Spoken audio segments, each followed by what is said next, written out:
good to see you, and I really do love the buzz in this room.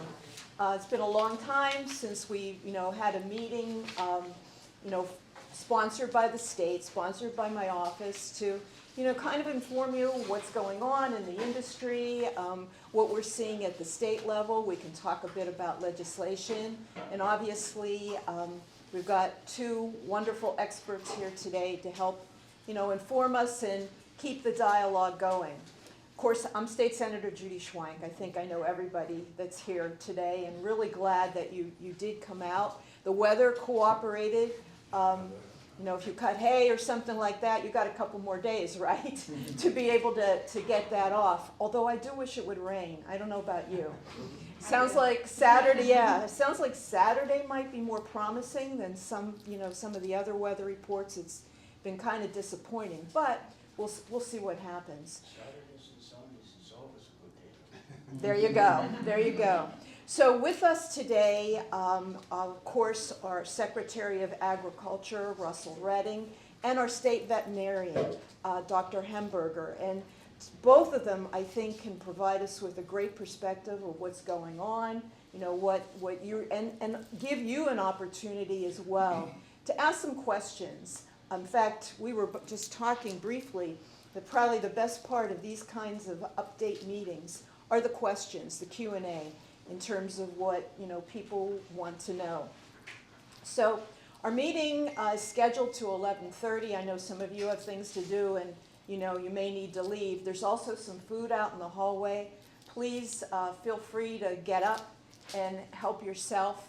Again, I'm so glad that you're here today, and I do hope we'll get the opportunity to talk about some of the legislative things that Bill Evans, who's my chief of staff, and also the one of the executive directors of the Senate Ag and Rural Affairs Committee. We can talk to you a bit about some of the legislation that's possibly moving through or not, or what's going to happen in next year's session. So I'm going to turn this over first to our secretary, who Russ Redding is. We all know him so well, 16 years serving as our Secretary of Agriculture under multiple administrations, and no stranger to Berks County. So, Russ, please join us. Thank you. Senator, thank you, and good morning, everybody. Good to see you. Good to see folks here who have been with us this summer, who have been with us over the past number of years. Every time we come to Berks County, I am amazed, by the way. Right? Everybody here think they're normal? No? I say that jokingly. I get the privilege of traveling the state, and every place I go, everybody thinks they're normal, by the way. And I say it jokingly that when you come to Berks County, when you see what is here, right? When you look around at the soil, look at the infrastructure, you look at the intersect between urban and rural, you see education. You've got a conservation district and farmland preservation and public water and sewer. You get all of these things that in some parts of the state you're really challenged by, right? And I just point out that I think the opportunity here, as we think about agriculture and what we do in the state with you and the partnership, this is sort of an extraordinary county. You think you're normal, but this is not normal. This is extraordinary. And we have proof of that as we look around, but we also have proof in the last ag census, right? As you look at what's happened in the last 5 years in agriculture in Pennsylvania, we'll talk a little bit about that today. But you're also not normal in who you have in the Senate. I say every day, we, Judy, Senator, and I have known each other a very long time, but to have somebody who was in Penn State Extension as a horticulture educator, now in the Senate and minority chair of the Senate Ag Committee is not normal, right? To be an educator in horticulture, understanding plant science. And I say often all of those skills that we appreciate in Penn State Extension of teaching and problem solving are all transferable to the Senate, right, in public service. So thank you. It is an honor always to work with Senator Schwank and appreciate her leadership. I appreciate in every hearing that we have her very constructive questions, right, and statements that go with the topic, but always sort of constructive and always sort of in search of solutions to the things that we're doing in the department and in agriculture. So, Senator, thank you. I appreciate your public service. And just to note that a lot of the legislative success over the last couple of years, and I think about what has happened with the PA Farm Bill, when I look at the organic developments over the last number of years and where Pennsylvania is both in ranking, but also what we do in terms of support for the organic industry in the state is significant. The legislation started here. What we do around industrial hemp is really important development, and I hope that we continue to see the growth in industrial hemp. It's a whole other topic I could talk about, but just to say that we were doing fine until everybody decided that there was a more productive and maybe profitable piece of industrial hemp called CBDs, right? And that took us off track. I think as a state and a nation, off track. There's some things we need to do, but to say the original sort of legislation to allow Pennsylvania to be a participant in what the federal government did at the time of the 2014 Farm Bill with Senator Schwank, right? It allowed us to go back into industrial hemp. Economic development, the work on dairy, the work on animal health, which we'll talk about this morning as well, comes back to Senator Schwank. So thank you for the continued support. I'm always tempted in these forums, just as I look around, just to go row by row and chair by chair and say thank you. Because I realize everything we do is in some form of a partnership, right? Everything we do. And that partnership, certainly being here at the Penn State campus, there's not a more important relationship to us as a state or as a department. What we do through Penn State Extension is critical.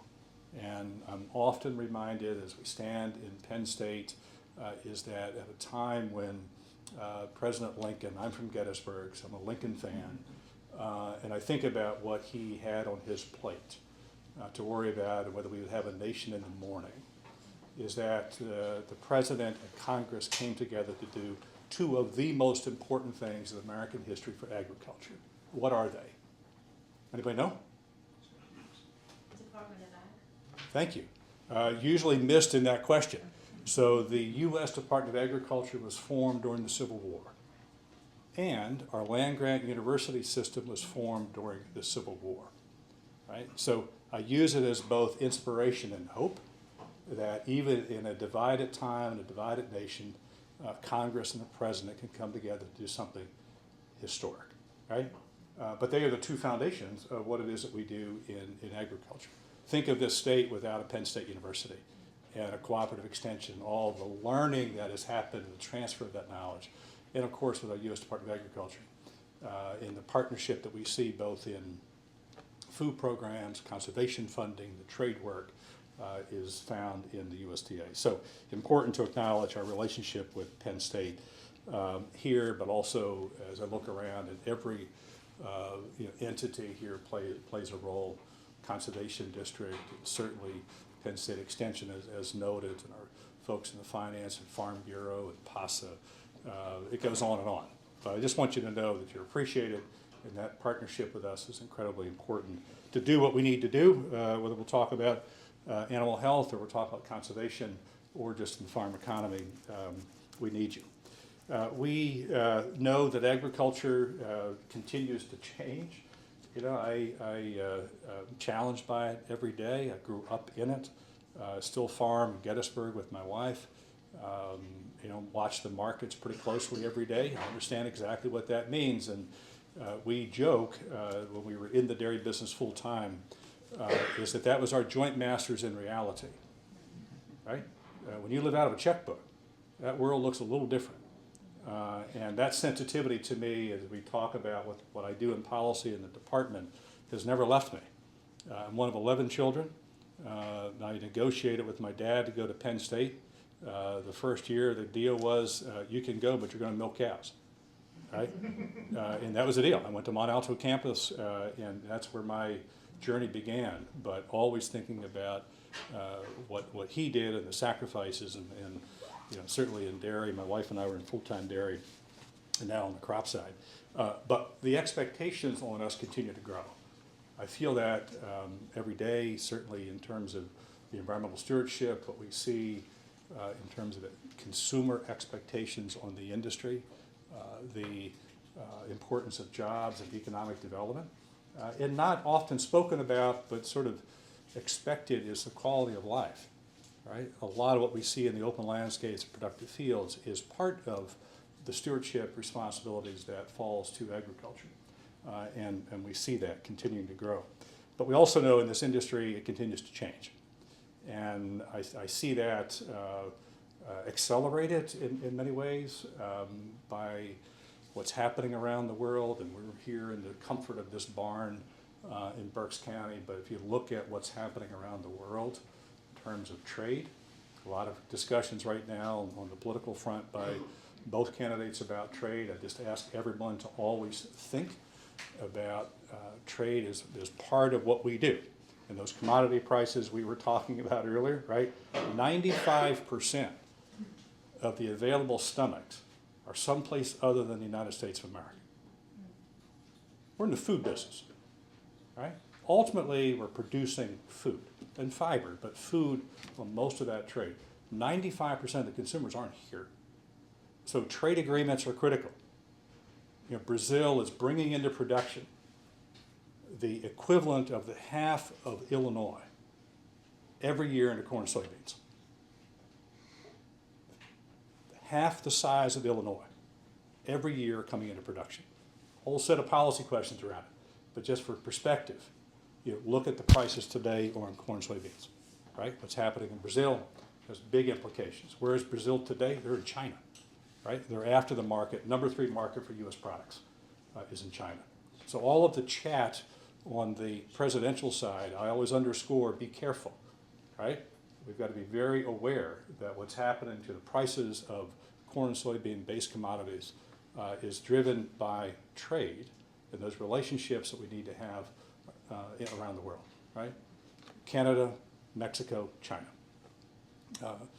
So we need to be aware that trade is really important. It's driving a lot of the price considerations even today. Notwithstanding, we've got exceptional crops in the West, but the U.S. prices are determined to a large extent by what's happening in Brazil and Argentina and what happens in trade generally. So trade is important. It's big for Pennsylvania. It's $3.1 billion of international trade. Half of that, by the way, is in the hardwoods industry, right? Equals almost what we do in all of the other commodities of food together is Pennsylvania hardwoods. So it's important to keep our eye on trade in general. Big implications. A couple of other points to say that our work, both in the department and with the senator and colleagues in the House, has really been looking at, you've got this headwind constant, right? Things are changing. You look at the census data. We have lost 200,000 acres of land since 2017 in Pennsylvania. How many acres of productive land does Berks County have? Anybody know? 208,000. We have lost almost the equivalent of this entire county in 5 years. A productive farmland, right? So I pointed out that, are you okay with that? We're not okay with that, right? So what do you do about that? What do you do with the trends? And everyone has, opinion about this, but just to say, these are the things that are underneath when we talk about why we need our own state level farm bill. Why do we invest in the conservation investment we're making? Why do we invest in Ag Education Commission? Why do we try to address the workforce needs? Why are we involved in the Farm Bill federal discussions in the extent that we are? Underneath of that is that we're concerned about the future of ag. At the same time, it's a tremendous opportunity. If you look at the last 5 years, while we've lost land, the income on sales of ag products has increased. at the farm level. Right? It's increased because of markets, it's increased employment, it's increased number of women decision makers have increased. We have more young farmers under the age of 35 than any other state in the nation. Right? We have more farmland preserved in Pennsylvania than any other state in the nation. We're number one in mushrooms. We're number three in mushroom the organic sector. We're number two in direct farm sales, second only to California. Right? So when I look at these things, these are the things that are driving change, right? That we try to anticipate and work on inside of our policy work. It's why we're investing in a new lab, an animal health lab in western Pennsylvania, because of where the livestock are and where the growth opportunity is, right? That is happening, and Dr. Hamberg will talk more about that. We have no lab access, I shouldn't say access, but they have access to the 3 labs we have today. One's at New Bolton Center in our University of Pennsylvania Vet School. One is in Harrisburg, the other's at Penn State University. But west of I-99, there's no animal health lab for Pennsylvania. Look at the state, there's a lot of animal agriculture west of Pennsylvania, west of I-99. So we're going to change that. The governor has been part of those conversations. We have money for the first time in this budget to address those issues as well. It's one of those things as we think about how to invest and where to invest, it becomes important. But several years ago, and I'll close out on this point, is that we decided to ask what really should be a fairly straightforward question. What is Pennsylvania agriculture? Right? And we had all kinds of answers to that question, right? And I've been places in Pennsylvania that will never mention a cow when you ask them to define agriculture. They'll never mention a mushroom. Right? What they see is forest lands, they see grapes, they see sheep, they don't, it's amazing to me that everybody sees when I ask the question, are you normal? That is under that as well. Our challenge is to put all the normals together, of course. But the question was asked, we went to Temple and the Fox School of Business and asked them, and I always say this as a Penn State alum, is that we didn't go to Penn State because if I ask Penn State, is agriculture important, what do they say? Yes. If I go to Temple, to Fox School of Business and ask the same question, I'm not so sure I'll get the same answer, right? And that was sort of the logic. Let's go ask them. And what came back was really important and foundational to defining agriculture in the state. And by the way, the outtake of that was it's about 18% of the state's gross state product is agriculture. It's 600,000 jobs, $132 billion a year. But was also helpful to understand what the definition of agriculture is. And for the first time, we had a definition that I felt really represented the diversity of the state. Right? It included forest products industry. It included all the food processing. It had the production aspects that we would normally expect to be part of that. We included the food chain in the broadest sense because it's important to recognize that raw product and processing is critical. But what happens beyond that point is also critical, right? In terms of its distribution and retail, et cetera. That became part of the conversation. So that was part one. And I say that to lead to the second part, which the governor a year ago sort of started a process of looking at an economic development strategy for Pennsylvania. And I'm pleased to say today that agriculture is one of the 5 pillars of that state strategy. Right? And I'm pretty well convinced it would not be there if we hadn't done the initial study to say what is agriculture, the size and scale, and that has led us to many, many conversations about the industry and then what does it need. So we have a state strategy now that is agriculture is one of the pillars. And by the way, the other 4 are manufacturing and life sciences and robotics and energy. Right? So you think about, right, ag, I think, is this crosscut to that strategy. That leads us then to where to make investments and what to do, and to our PA Farm Bill and sort of what we do both at the state but also where our other policies need to be in terms of some of the federal policy stuff. So there's a lot going on. I'm excited about the future. I'm always challenged by it. I'm a product of it, and I watch it change and play out. And there are things inside of it that are always sort of, if you grow up around it, you're challenged by it, right? Consolidation. Look at land values, right? You look at the workforce concerns. But we also know that we've been on a path of change for 250 years. Right? Everybody makes personal decisions about size and scale and management, and right, all of that is a product of what it is we have the freedoms to do inside of ag. The output side of that is it creates challenges, right? Because everybody wants it to be something else, and the reality is it's a business without walls, but every bit of business. How do you respond to that? The diversity that we have in the state, I think, is most critical.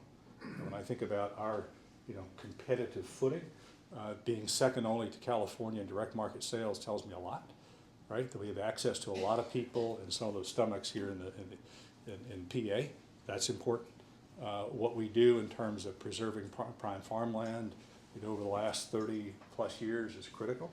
What we do in workforce development and making sure that our workforce issues that we have in ag are part of the conversations at labor and industry and our federal training programs.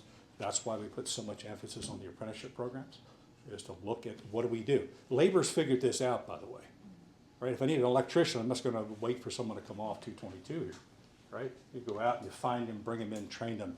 We're going to adopt that model in ag. We've done 7 apprenticeship models across the state, everything from butchery to folks in PAS has been leading some of these around the work of grazing and fruits and vegetables and marketing and stuff. So I say that to point to things we need to work on in the future. So we'll come back to some of these topics. I've tried to sort of introduce a few things for discussion. I'd be thinking about that, please. But let me share the morning with Dr. Hamberg.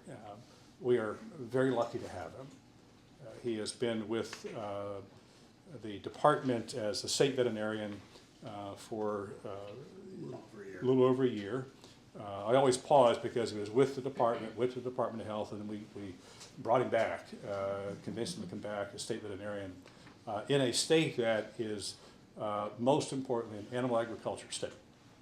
And if you're paying attention to all of the animals that are out there, both those things that are within the domestic realm of poultry and dairy and sheep and the things we normally put in the category, in his list of creatures, all those great and small, right, are all these wildlife, right? The chronic wasting disease issues in deer in Pennsylvania. He's got an app on his phone, I know, that tracks the number of birds that traveled over Pennsylvania last night, right? Why? Because of high-path avian influenza, right? It has been challenging. We have seen this movie. We're concerned about what's happened. We've had 73 flocks, 5 million less birds because of high-path AI. That's in the hands of Dr. Hamberg and his very, very skilled team. So welcome and thank you for what you do.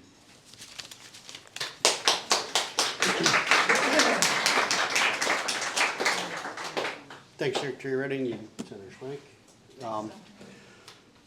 So we're going to talk a little bit more about highly pathogenic avian influenza. Those who know me have probably heard about it, and we're going to hear some more. It was first detected in the United States back in 2022 and circulating in migratory waterfowl. Since then, it's gotten into domestic poultry, both commercial and backyard, and unfortunately, the first sign in domestic poultry can sometimes be mass mortality events. It can be absolutely devastating to poultry houses of all sorts, especially chickens and turkeys and other types of gallinaceous birds. Pennsylvania statistics, it affected a little over 4.9 million birds. 71 premises were impacted. 32 of those were commercial premises. Approximately $5 million was spent just on the response to highly pathogenic avian influenza in Pennsylvania. That's not nationwide. These are Pennsylvania numbers here. Nationally, the virus is still causing a lot of issues nationwide, both in backyard birds and commercial poultry. In total, on the national scale, 1,173 premises in 48 states. That led to the creation of over 945 control areas nationwide. Luckily, here in Pennsylvania, we have no active cases of high-path AI at this time, and we'd like to keep it that way as long as we can. You know, a lot of the success of the response is, you know, credited to the farming community themselves. It truly was a partnership between government and agriculture, business, farmers, animal health professionals, a lot of folks sitting here today, who have taken steps and implemented biosecurity protocols, remained vigilant to protect our birds from highly pathogenic avian influenza. Biosecurity is one of the best tools that we have to keep it out of our birds and off of our farms. As I said, it's circulating in wild migratory birds, especially waterfowl. We're coming up on fall migration season here, so if you do have birds and you don't have your biosecurity turned up to maximum, now's the time to do that. Don't wait till it's here, because then it's too late.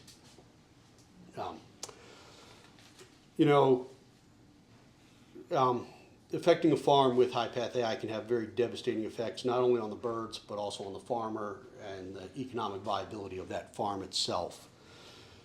We've done quite a bit here in Pennsylvania to protect our farms. Nationally, we had the highest number of movement permits for poultry, indicating that our state was creating and managing control areas and making sure that we were taking every effort to prevent spread of the virus to new premises.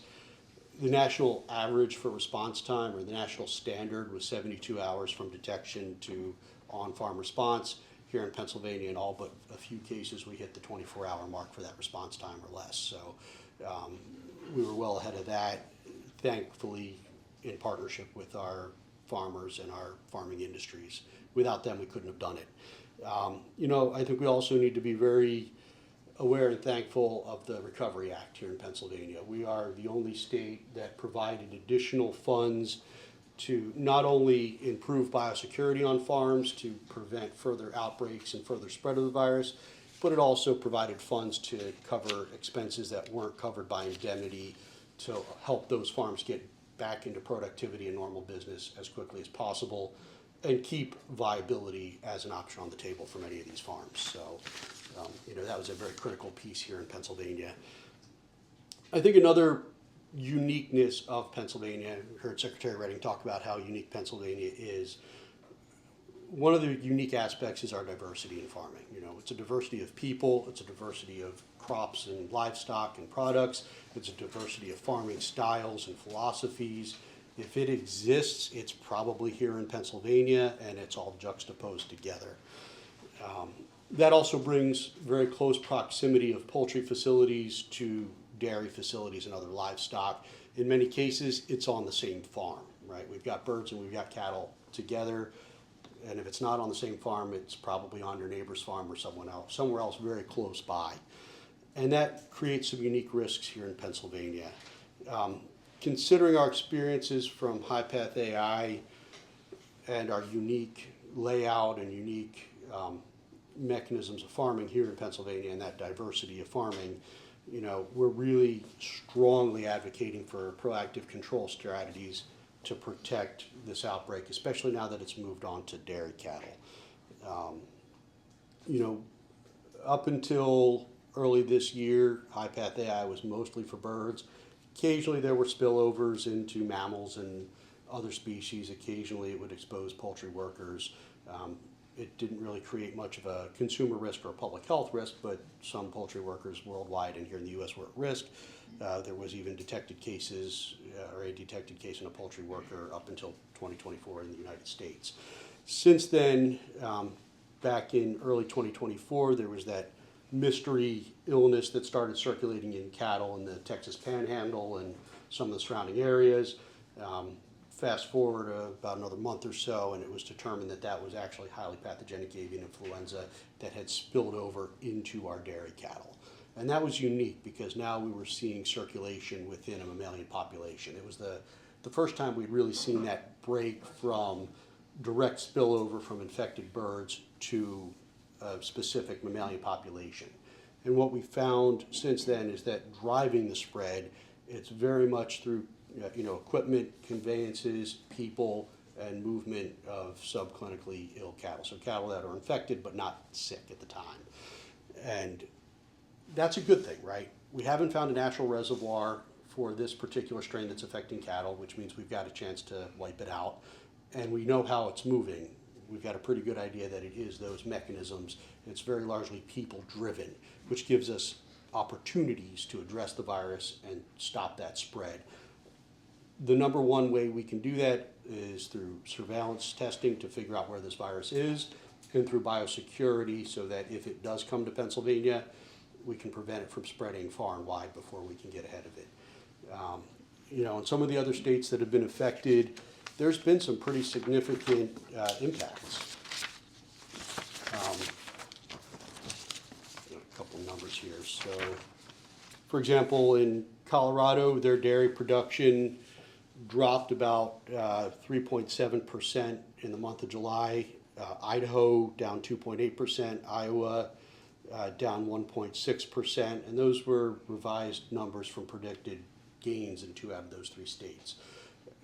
An affected dairy farm will generally see somewhere between 10 and 20% of their animals become sick. Occasionally there's a couple herds where they don't actually become sick, but for most dairy farms, we're talking about a 20% drop in milk production for a 4 to 6 week period.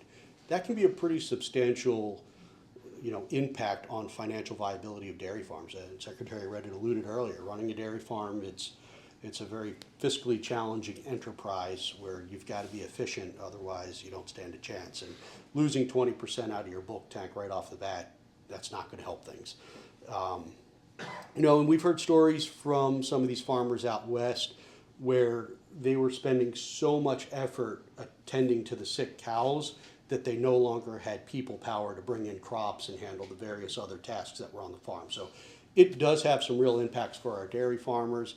It has huge impacts for our poultry farmers as well.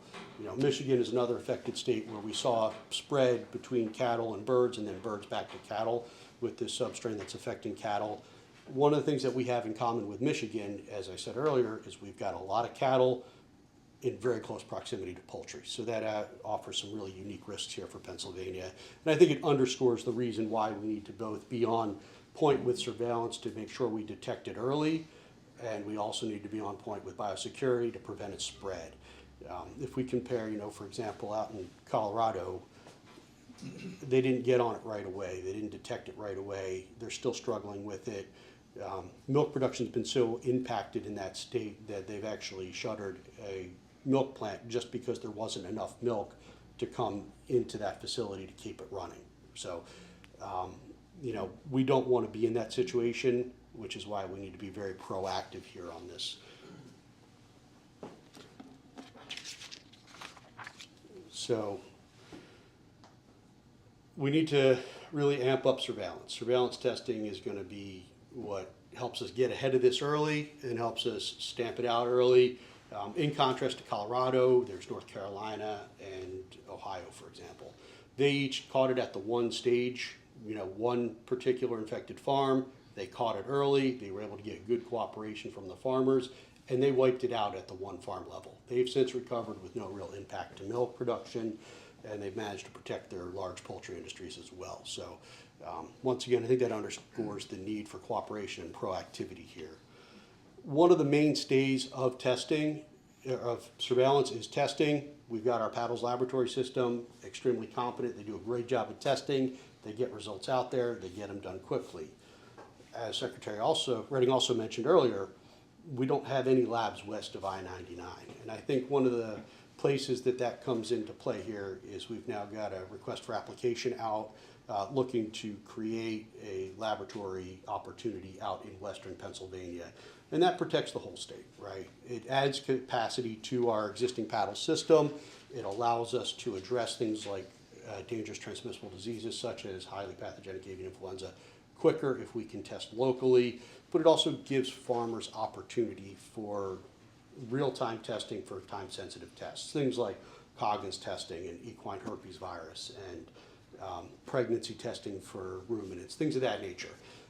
it now brings it locally to them so that they can get the same day results that the rest of the state can get, but it also acts as a gateway into the entire repertoire of the PADLS system, the Pennsylvania Animal Diagnostic Laboratory System. So it'll really unite the western half of the state with the eastern and central half of the state, or parts of the state that are so well served by our PADLS system. So looking forward to that, and I think we need to, in that effort, we need to acknowledge the $5 million from Governor Shapiro that he advocated for to make that possible, as well as the cooperation and forward thinking in our legislature, Senator Schwank, to bring that to become an available sum of money so that we can make this happen. So once again, thank you very much for having me here to speak, and to anyone out there who's got any kind of livestock or poultry, biosecurity it should be your focus right now. So, thank you. Thank you. Before we start on the questions, and I don't know about you, but I've got a bunch of them myself. In terms of, what are we going to be doing for biosecurity? Where's the funding going to come from? How are we going to be assisting people in doing that? And who will be our partners? There are a number of agency folks here today that, will have some kind of a role in what we do here. So, and the education to the implementation, right?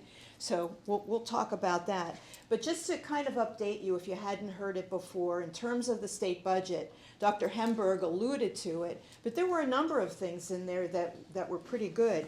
Not too long ago, Conservation District had us out on a farm out in Windsor Township that took advantage of federal funds in terms of implementing best management practices. It was pretty amazing because that farm was kind of tucked into a valley in between hills. So, some of the conservation methodology there was pretty impressive. Those were federal funds that came from the pandemic response. But in our state budget this year, we actually re-upped those funds. So that's the Ag Conservation Assistance Program, and we put about $50 million into that. I think about $35 million are directly going to be into that specific program. So that was something that we were really, really pleased to see. Another thing that's a big new in terms of our state budget is the Ag Innovation Fund, which is $10 million that could be used from everybody from farmers to a dairy processing plant to somebody who wants to set up a meat lab or something, or meat processing, something of that nature on their farm. That doesn't seem like a lot of money in the scheme of things in terms of what some of the big projects may be, but for folks like you, those of you that are farmers here, it could make a significant difference, and it's something to think about. And Russ, I'm going to ask you how we're going to start implementing that Ag Innovation Fund. So that's in there too. And of course, I always like to talk about this, but we are the only state with our own state, farm bill, which allocates funds into a number of buckets, and maybe Russ, you'll talk about it a little bit. And it addresses that diversity that he was talking about. Yeah, we have a lot of small-scale agriculture, and we need to invest in those farms to help them to become profitable and to operate as efficiently as they can. We need to continue working on some of our, our traditional ag industries. It's interesting for me to see, and maybe you read this too, an article in the Lancaster Farming that poultry industry actually, in terms of revenue, has exceeded dairy. That was shocking to me when I saw that, because that, for us here in Berks County, both industries are important, but dairy certainly was so prominent. So changes are coming, and we're trying to be flexible in how we address that. And some of you, those of you that are in dairy, are aware that the overorder premium, that amount of money that consumers pay to help support dairy farmers, has been controversial in terms of how, the transparency and how it's allocated, and where it's collected and who it's going to. So we have been working, and this is bipartisan. Senator Elder Vogel is my colleague and friend on the Senate Ag and Rural Affairs Committee. He's from Beaver County, and we have worked very well together in terms of introducing legislation, getting things passed for agriculture. We're working on that specific bill. We're starting it over in the Senate. It's going to look a little bit different in terms of how that premium is collected. We hope that the Department of Revenue, the Pennsylvania Department of Revenue, might play a role in this as well. We don't have a bill number yet, and we need to have a hearing in terms, more information as to get that out to the public as to exactly what that will look like. If you have more questions on that, I'm going to ask Bill to stand. We did get a bill number. Did we get a bill number now? What is it? Senate Bill 1297. Okay, remember that. Those of you, Paul, back there, write that down.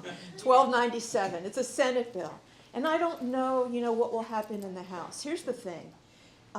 You know how the Pennsylvania legislature works. We are in a 2-year cycle. We end the cycle in December. And that means every bill that's been introduced that hasn't been passed goes in the hopper. It's done. And we have to reintroduce it again. And when we go back into session, at least the Senate does on September 16th, we only have 9 days of session before the end of the year. It's a big election year. So you're probably aware of that if you turned on the TV. Those commercials will drive you crazy. But at any rate, I don't foresee a lot of things moving forward, and we'll have to reintroduce things. So we're reaching out now to different partners, some of the dairy processors in the state. The Secretary's been very engaged in this conversation as well.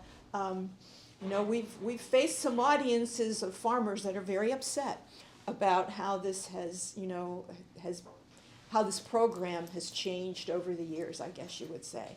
And it's not as responsive to the industry as it exists today. So we're working on that, as well as, some other things too. But I hope you've got your questions put together, and you'll raise your hand, and I'll help to moderate things if I can help. But come on, somebody be first here. Scott? You need a question? Yeah, Scott, you could also stand up here and talk. Can I start with a compliment?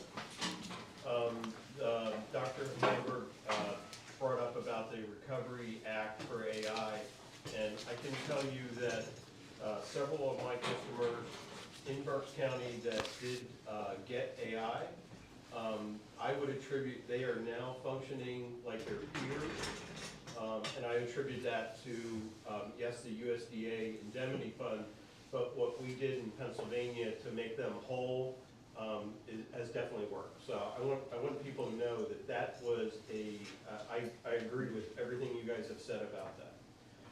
My question, I do wonder, we had a lot of energy in the state over Fairlife a couple of years ago, and one of the things I would ask is, while that passed us by for a lot of different reasons, my interest would be, at the state, are we still putting energy into thinking about manufacturing? Now, that would be milk. My preference would be that because of what you said earlier, and how our state is transforming from poultry, or from milk dairy to poultry. But I would still have interest. It's still a very important industry, and I'm interested to know if we're still leaving some focus or trying to find that manufacturer. You start, Secretary, and I'll finish up. Yeah, just like home. Right. If anybody knows my wife, Nina, I'll start a conversation. She'll end it. Anyhow, so Scott, thank you. And this is important, and I'll give a little context as a backstory to the Fairlife, because I think anybody, how many dairy producers are here, by the way? Yeah. There was a lot of and folks are related to it. Obviously, everyone's very, very interested in it. How many folks know of Fairlife, the product? Okay, how many consume Fairlife? Yeah. So just a little for context. We came to the search for a Fairlife plant late, but it came out of a side conversation with two individuals, one in the governor's action team who was working with a search firm that was looking for a facility for another plant who had had Fairlife as a client. And the statement was that well, we're not looking at Pennsylvania because they're not a dairy state, right? Now, if you said like, what planet are you from? Right? But so this was sort of our reaction. The other was, I had a side conversation with a gentleman who was chairman of the board of Fairlife, and they were searching, but made it pretty clear that they were looking at a neighboring state. And we said, "Ooh, slow down a bit, right? Would you at least come and talk to us about what Pennsylvania has?" And I still have the folder on the shelf in my office.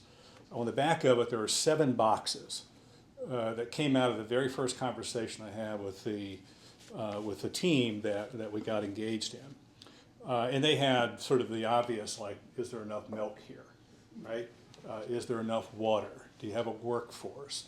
Are there financing options? But there were 7 boxes. By the time we were done, every single box was checked. Every single box was checked, that we could supply everything that the search firm was looking for. You know the outcome of the story. They ended up going to New York. And here's why. Only difference was that in the New York economic development system, the state of New York takes a preposition in development sites, right? And the company picked up 6 months of processing time by having a site they could go to, right? They picked up 6 months of time. So to me, it was a story. The good part of this, to Scott, your point, is that in this budget, in addition to the things that are in ag, which I'm happy about, is that we have a PA sites program, $500 million, that to me is a direct result of 2 experiences. One, the Fairlife, and the other, a tech firm in Western Pennsylvania who had a similar decision to make about Ohio. So that informed, for the first time, there's $500 million in the PA sites program. Those 2 things combined got us that, right? That's one really significant change in economic development for Pennsylvania. The other is for, actually there's 2 pieces. One is the EDGE tax credit, $120 million dedicated to dairy processing in Pennsylvania. That was one of the other boxes that we had to satisfy. This was started out as a $500 million investment by Fairlife. The plant now will cost $700 million. That's what they're investing in New York, right? If you're going to play in that game of trying to help them, we ended up getting $120 million under the previous administration. That 120 remains available for dairy processing in Pennsylvania, okay? And the third piece, just to close out, is that the experience was you can't have, somebody every once in a while being involved in the economic development for dairy. You need somebody full-time. So we have a dairy development specialist that is being hired. So we're looking for somebody if you're interested. To say that we want somebody every day, who wakes up and worries about dairy development in Pennsylvania. And that was a really important part. We had, again, our peer states, New York does this, Michigan does it, Illinois does it, Idaho does it, California does it. We don't do it, right? So we said, okay, we're going to play. You need the money, you need development, you need a person, and you need all those other things that are part of that development. So I feel like we're in a good place, but it's an everyday effort. I can tell you that folks continue to look at Pennsylvania. If you talk to any of the national search firms, there's a lot of dairy projects that are under consideration. Dairy continues to grow. We've got the Maryland, Virginia plant that just purchased the HP Hood in Philadelphia. If you told me that there would be a dairy plant in Philadelphia with 300 employees making value-added dairy products under Pennsylvania label, 900 producers in Maryland, Virginia co-op, 750 in Pennsylvania. Right? So it's a big deal. So we need to continue to do that. I'll just sign off on this by saying one of the things we learned, however, in the process while we're chasing those big ones is don't forget about your other ones, right? These guys have told me time and again, yeah, I could use about $15 million investment. I could put about $20 million in that plant and add another line. I can do other things. So we're listening to that.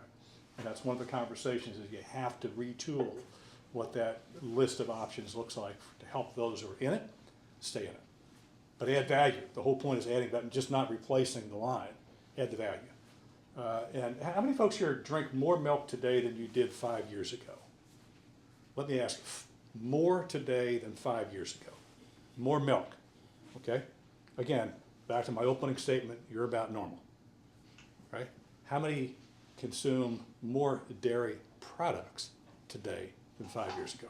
100%. Yeah, again, confirm you're normal. This is what's playing out inside the dairy industry. Like my milk, right? Still drink fluid milk, but I eat a whole lot more dairy products in terms of cheese and yogurts and ice creams and butter and all this kind of thing. That's the dairy industry at large, by the way, right? Total dairy, this is the whole point when we got to the consultant who was looking at Pennsylvania. We can play in that. We can help in many ways. And we look like the microcosm of America when it comes to dairy, right? A lot of cows, a lot of diversity, good processing, more fluid processors in Pennsylvania, by the way, than any other state are here. But we can do all that, but we also have to change. We have to compete, right? And that's where this issue of attracting companies, but also investing in the existing dairy processors to do more value-added plants. But sorry. I'm just going to say what Nina would say. You were right, dear. You covered it all. She knows, yeah, you know, yeah, anyhow. The only thing that I would add is, one thing that Hood gives us that I thought was really intriguing and exciting is that they can do lactose-free products. And that's something that we haven't, Fairlife is lactose, free. And it's ultra-processed. When we look at the diversity of the audience that's drinking fluid milk now, about 40% of the population, adults, are lactose intolerant. And when you get into, and that's just the total population, but if you look at specific ethnicities, it's even higher. And so when we look at school milk, for instance, which a lot of people talk about whole milk, right? And the change, the fact that we want to try to get that into school milk. Maybe the key to that also is that it needs to be lactose-free for many of these school children.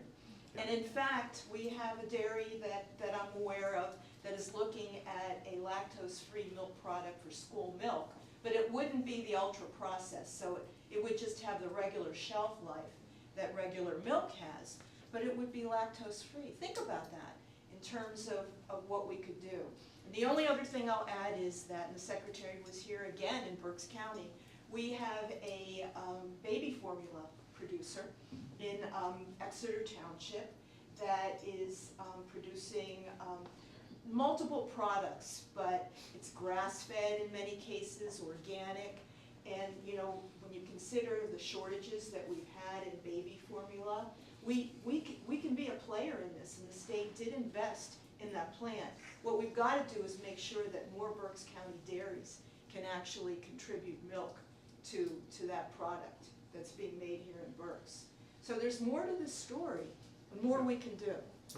And to say that what we have seen just in the last year is now, I think we're, because of the Fairlife journey, on a lot of the national search firms that are helping these companies find locations, we're on that screen. Right? The governor pulled together a group of consultants from around the country. And I was really struck by the number of companies that are located outside of Pennsylvania that have food as their primary development business. Right? And so that was really good for us, to be on that, in that conversation. And Scott, what we've seen is for the Mountaintop beverage, which is in Morgantown, West Virginia, 80% of that milk is coming out of 2 counties in Pennsylvania, Bedford and Somerset. And they're running 88 miles, those trucks every day to feed that plant. 12% of the milk is coming out of West Virginia. So there's a benefit that it's down there, and they're doing extended shelf life for the schools and the charitable food system. The other is, and we anticipate this in New York, is that there's going to be a lot of milk flow the other way into New York as a result of the number of trailers of milk and pounds of milk they're going to need to feed that plant. So there'll be a benefit. That's not a substitute for having it here, But I think there's a residual regional market benefit to Pennsylvania. I definitely believe rising water floats all boats, Yeah. right? So I do agree with that too. It would have been fun to have Fairlife in our would have been a great win. But at the end of the day, I still think the role of all of us is to find manufacturing uses and help grow it in the world we're living in today. So thank you. Yeah. That was a long answer. It's a long answer because I spent 2 years of my life on this. I mean, trying to make it, took a lot of crap from people who felt like we failed. And I just want everybody to understand that when you get in this discussion about supplying a $700 million plant that was going to require nearly 30% of Pennsylvania's total milk production going into one plant. We understand this, right? That is no joke. And if you're on the company side, planning out, saying, hey, I'm going to run this. And by the way, there was a phase 2 in 5 years that was going to take them over $1 billion investment. That they're looking to serve everything on the East Coast from full north to full south out of the one plant now in the East Coast. We've got one in Michigan and one in Idaho, right? But the interesting thing is, they've got a 25% growth rate a year on consumption. Think about it. And who's buying it? Which is a fascinating thing for me. Folks 25 to 40, and primarily female. So what does it tell you, right? Folks are looking for good nutrition. They don't want the fat. They want the nutrition benefits that come with it and that condense. But so it's a fascinating journey, and I just really want, and I appreciate Senator Vogel and Senator Schwank particularly because they were advocates on the front side to make sure, one, that we could compete and that this wasn't going to be a one-off, right? We're not going to do this and say we failed, we're not going to go back at it. We're going right back at it, right? And so trying to bring in others, you need money, you need a development system, you need people. So thank you. And to me, you're spot on. The failure wasn't in not getting it. The failure would be not doing anything and preparing for what's next, right? Yeah. That's my issue. Yeah. Thank you. We got more questions back there? So I have a twofold question for you. The first being, dairy is 10% of our farms in Pennsylvania, and the Center for Dairy Excellence has done an outstanding job providing resources for their farmers for both value-added grants and also farm transitions and profit teams. But I feel like many other industries feel like they're chopped liver because those same resources are not available to them. So is there any foresight in changing that? I know that there's the Farm Vitality Grant Program, but it requires you to go through the DCED grant system. I do that almost every day of my life, so it's very simple for me, but it is not simple for the average everyday farmer. So having a system more like the centers for other farms would be great if there's any insight in there. And then on the processing side, Pennsylvania leads, in young farmers and second and direct marketing of products to California. And we have so many preserved farms. Sometimes the Farmland Preservation Program limits the amount of processing or the kinds of processing that can be done on farm. So is there any consideration being given to our Farmland Preservation Program to allow for that processing? So what's for lunch? I think. So let me try to answer the first one. You should never feel like chopped liver. I'm disappointed to hear that. Just to say, so we started out with dairy and the Center for Dairy Excellence, the very first, and they're celebrating their 20th anniversary as a center. Quickly to follow was the Center for Beef Excellence and the Center for Poultry and Livestock. We're just launching a Center for Plant Industry, and we've got a few other. The piece I would say important because in that total mix, I think we're now at about $4 million of funding that goes into the centers of excellence, right? That we've been careful in this regard is that they are governed by a committee, governed by a board of industry leaders, right? So Center for Dairy Excellence has an own governing board. They decide inside of that funding that they receive how they're going to allocate that for grants and such. The same is true for poultry and livestock in each of those centers. So influence there, we will certainly carry this back. It's not the first time we've heard it, just because I think the sophistication of the Center for Dairy Excellence, they've got a 20-year head start compared to some others, but they've been really, really responsive to what that dairy producer needs, right? Not that the others aren't, but I think there's opportunity there maybe to reshape how they allocate their money against the needs, right? So, and you mentioned Farm Vitality Grants. We have seen that, a lot of the other sectors coming to the Farm Vitality Grant Program, which is part of our PA Farm Bill, for that type of planning service that the Center for Dairy Excellence does. The farmland preservation, so just to say that this is important discussion, right?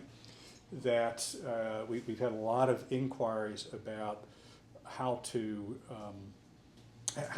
respect sort of the original intent of the program, to preserve the land against those things that are part of this change that we talked about this morning, right? How do you add value to something on your farm that requires a facility that's not a traditional agricultural production facility, but looks more like maybe a retail, right, or a manufacturing? And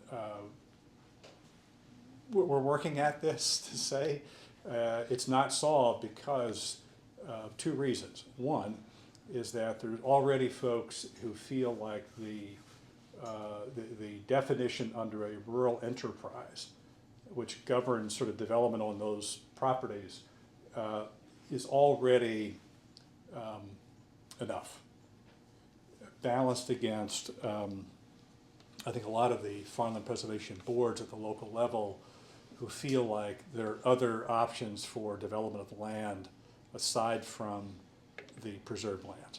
If that makes sense, right? So you've got this sort of tug of war inside of it. Personal view is that I think there needs to be a little more latitude on the rural enterprise, and I forget the exact language, but to make sure that the rural enterprise is, I forget, there's a word that they currently use, basically is specific to adding value to products that are generated on the farm, right? What's a good example? We get overwhelmed with people who want to put a trucking operation, right? We've had a lot of folks say, hey, I got a trucking business as a side business to my farm. I want to put up this garage over here and a trucking terminal. No, that's not a rural enterprise. That's incidental to, is the term. But you get the same request to say, I want to add some, I want to process some apple cider, right? So is that now, are you doing that from your apples? Or are you buying in apples to actually do it as part of your enterprise? So they're the types of decisions. I would just say that long play is that we need to be fairly accommodating with these properties if we want them to remain, okay? But be careful in what you ask for, right? The two most challenging lawsuits I'm involved in right now that are farmland preservation is a mulching operation, right? Is somebody who's built up a small parcel with all buildings that is part of a greenhouse operation, but there's no preserved land anymore. And was that consistent with and respectful of the public investment in preserving that land or not? But again, not an easy answer, but having wife and I own one of these easements, right? I appreciate very much what my in-laws and family did to preserve it.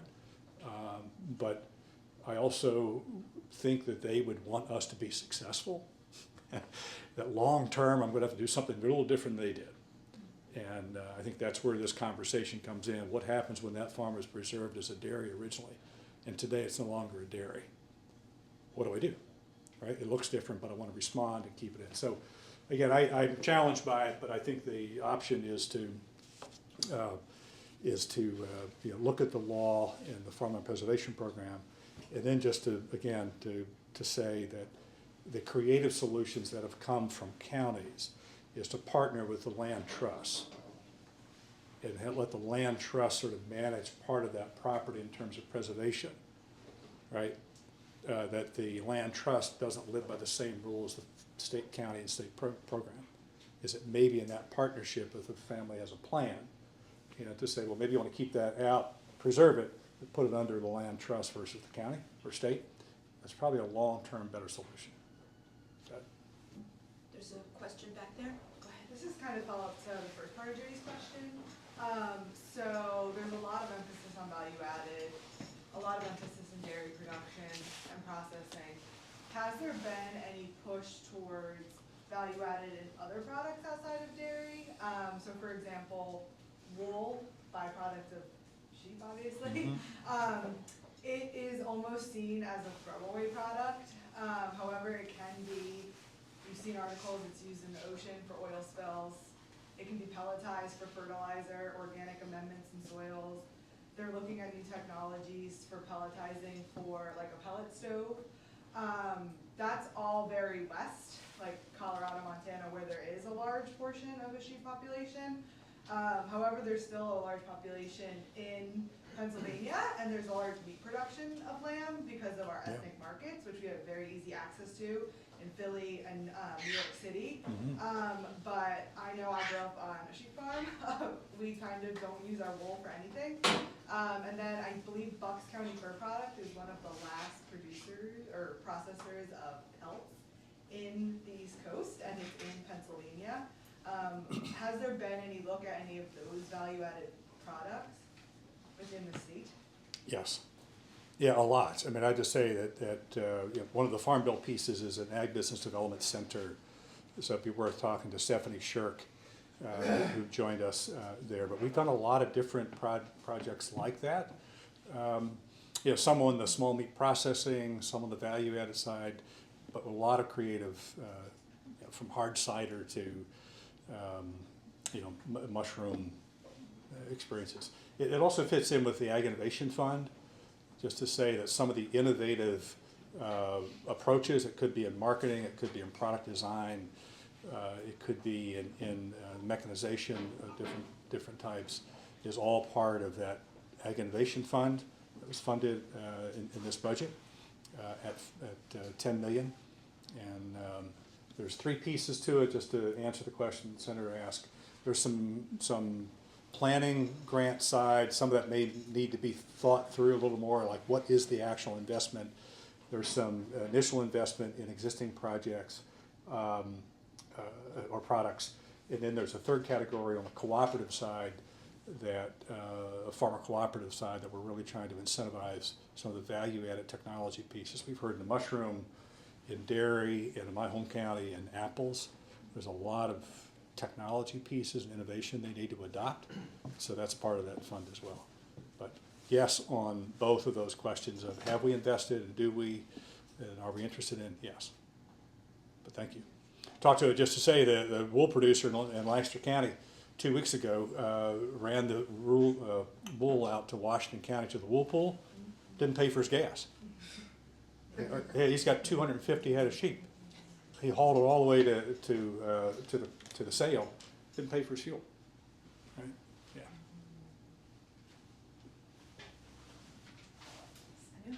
Dr. Hamberg talked about biosecurity, and he talked about being proactive, and he talked about surveillance. Could you elaborate a little bit on that and how we can actually educate our constituents?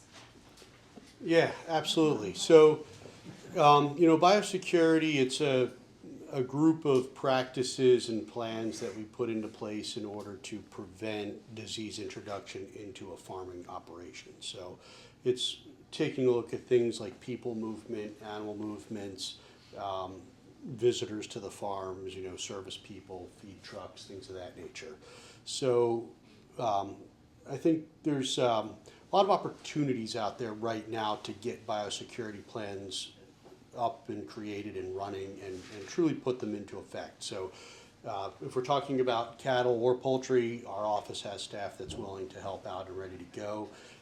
If we're talking about cattle, for example, once again, we've got folks that are willing and ready. Penn State Extension has folks that can help out.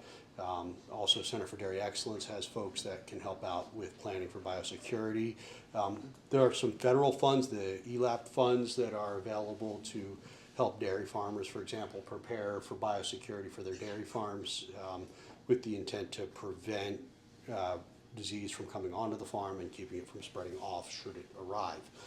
You know, it's really good for things like high path AI where we know that people drive a lot of that spread, but it's also really good for other more mundane production diseases. If you can prevent them from getting on initially, that's going to prevent production losses, and that's going to have an ultimate effect not only on animal health but also on bottom line. So, you know, we're thankful to our USDA partners for being proactive on that.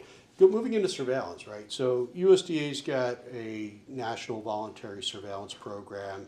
Pennsylvania is one of 2 states that has a federally approved voluntary surveillance program. So we've got our Pennsylvania Lactating Dairy Cow Health Monitoring Program, rolls right off the tongue.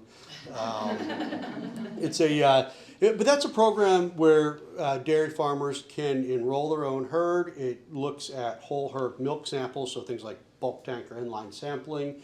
And, you know, once a week you send in samples for testing, and on the 3rd week you take some sick cow samples as well and you test those, then you're enrolled. And that's recognized by the USDA to allow for interstate transport of lactating dairy cattle without having to do individual cow testing. So Tennessee is the only other state that has one that is federally recognized. So we've got that. We've also got another program for processors. Currently, you know, we have one dairy processor in Western Pennsylvania that's participating, where they're taking samples from the bulk tank and they're sending them into our paddle laboratories on a weekly basis, and we're testing, right?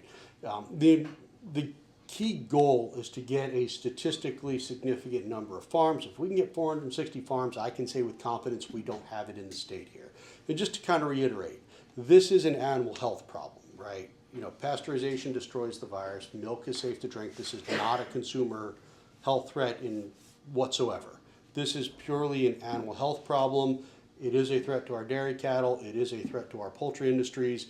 And, you know, through biosecurity and good surveillance, we can prevent it from coming here. And if it does get here, we want to detect it very quickly and very early so that we can stamp it out and go the route of Ohio and North Carolina, rather than, you know, missing out on that opportunity and then ending up in a situation like Colorado where they've got a much prolonged and more difficult battle with this virus.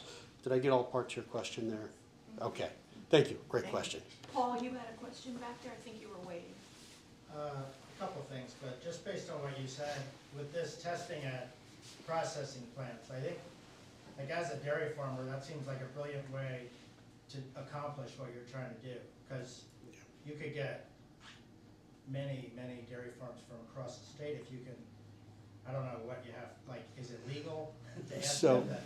I guess they have to volunteer the samples, I don't know, but that seems like a good way to get what you need. So I agree with you 100%. So one of the issues we're running into right now is we got the processors don't want to step on the dairy farmers' toes, the dairy farmers don't want to step on the processors' toes. So I'm hearing the dairy farmers saying, well, go get it from the processor, we want to make sure they're okay with it. And the processors are saying, well, we would love to give you the samples, but we don't want to make our farmers feel forced into it and make sure they're okay with it. So right now we're working with some of our industry partners and Center for Dairy Excellence and a few other folks to try and get representatives from both parties at the same table in the same conversation, because I'm hopeful if we can get everyone in that conversation at the same exact time, then we can find a way forward where nobody's worried about stepping on someone else's toes or violating their trust. You know, we want to make sure that all of this is done, you know, very transparently.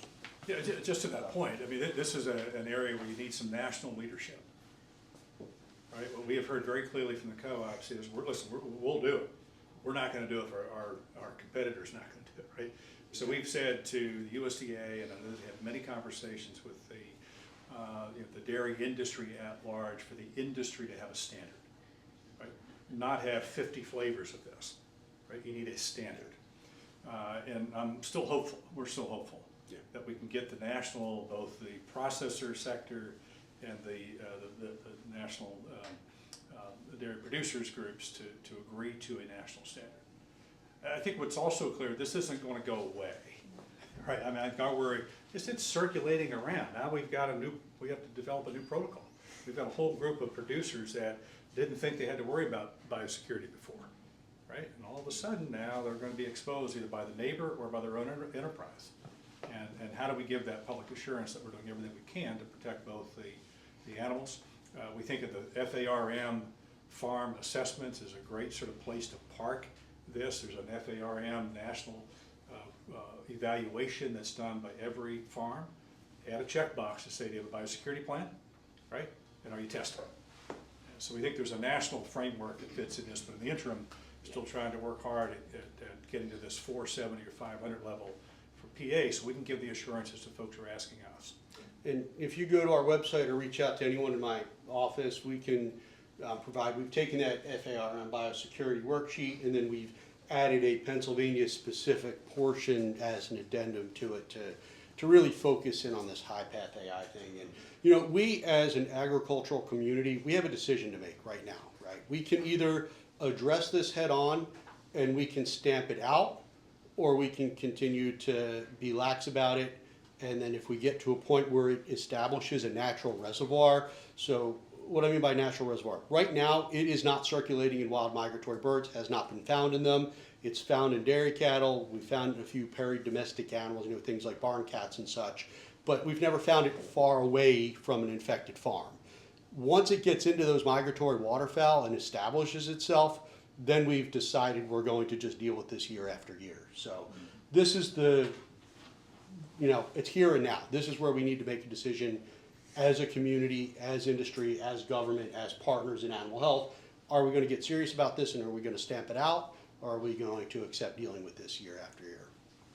You mean this fall to deal with it right now? Well, yeah. I mean, migration season is Yeah. coming quick. I mean, he wasn't joking when he said I keep an eye on bird migrations. You know, we're taking a look all the time. It's starting to ramp up. We're starting to see it. It's starting, you know, pretty robust in the upper Midwest, and it won't be long before Pennsylvania's right in the middle of bird migration, and that means those birds are going to be landing on a pond near you somewhere. And, you know, and if they are, talk to Wildlife Services. They can help with mitigation strategies. Larry? Yeah, I believe she was first. Oh, I'm sorry. Oh, I didn't see you back there, I apologize. I had a quick follow-up to Scott's first question. You mentioned the PA Sites program, or the initiative. How is that intersecting with counties for siting locations? Berks County is just classic, I don't know if we're normal, but the answer to almost every siting issue we have for a processing facility is we have no sites available. There is no infrastructure that meets this need. Is there an interplay between the PA sites, and how does Berks County have hope? Yes, yeah, you have hope, and it's a great point, because I think, and I'll follow up directly with you. Okay. I think what the plan was through DCED was to go out to counties and have them sort of nominate parcels that fit the description and where there could be a public investment.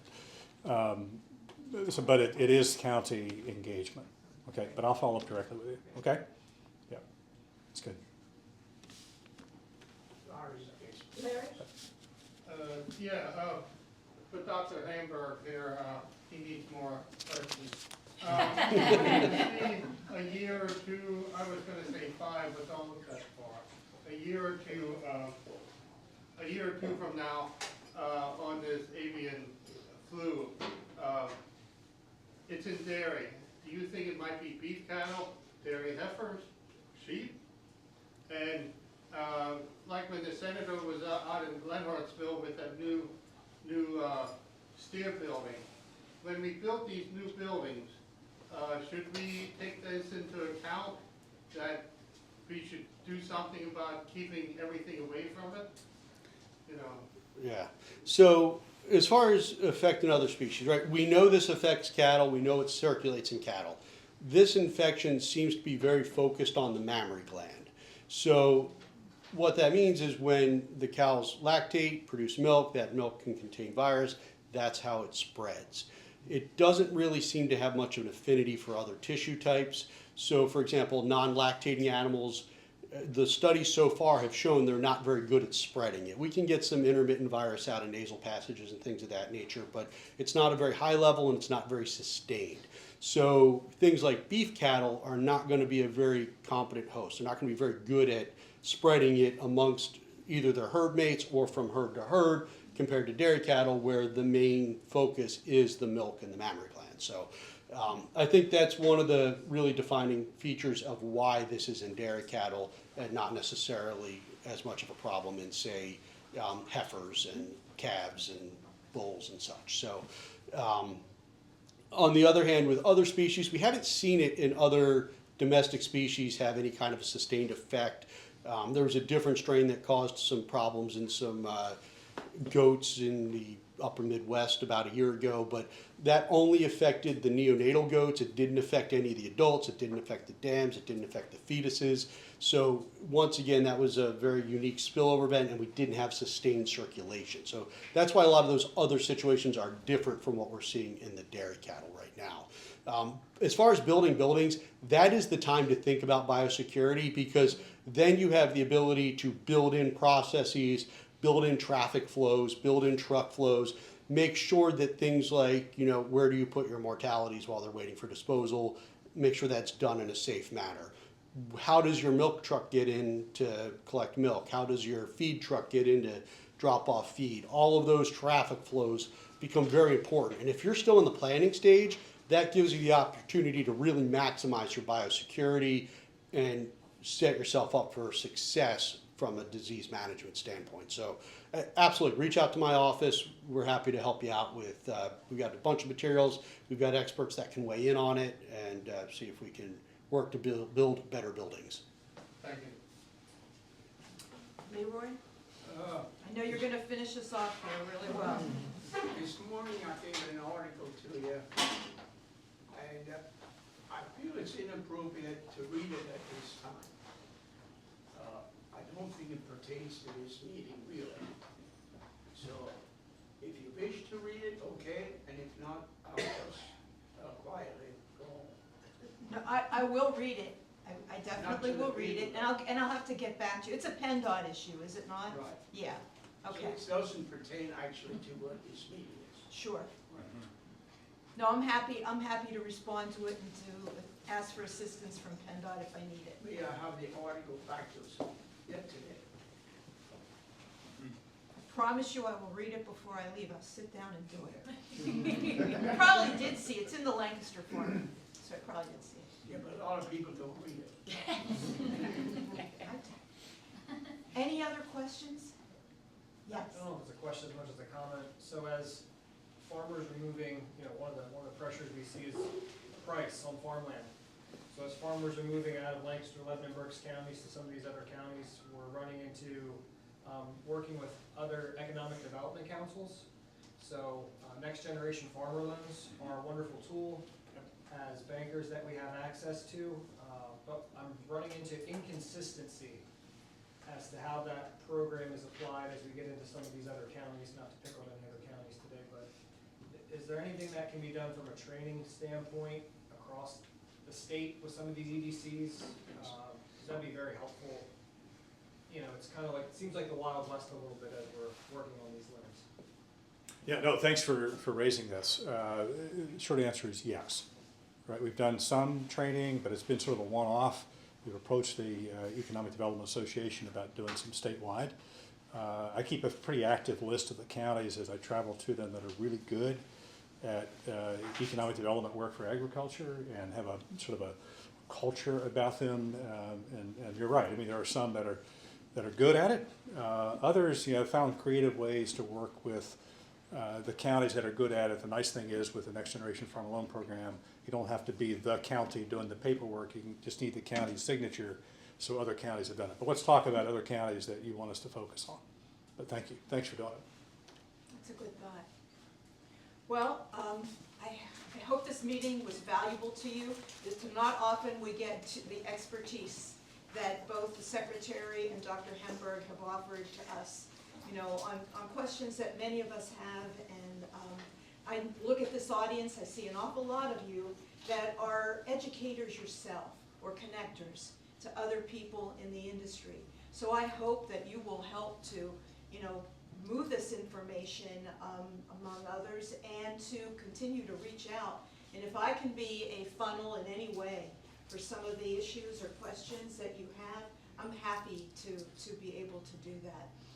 It's always been an exciting time for agriculture in Berks County, constantly changing and evolving. The good thing is that with people like you, we are well prepared to take, to ride that wave and take advantage of the programs that are available to us to help make sure that this continues to be a part, not just of our economy, but our heritage as well. So thank you, everybody, for being here today. Grab a muffin or something on your way out. Thank you.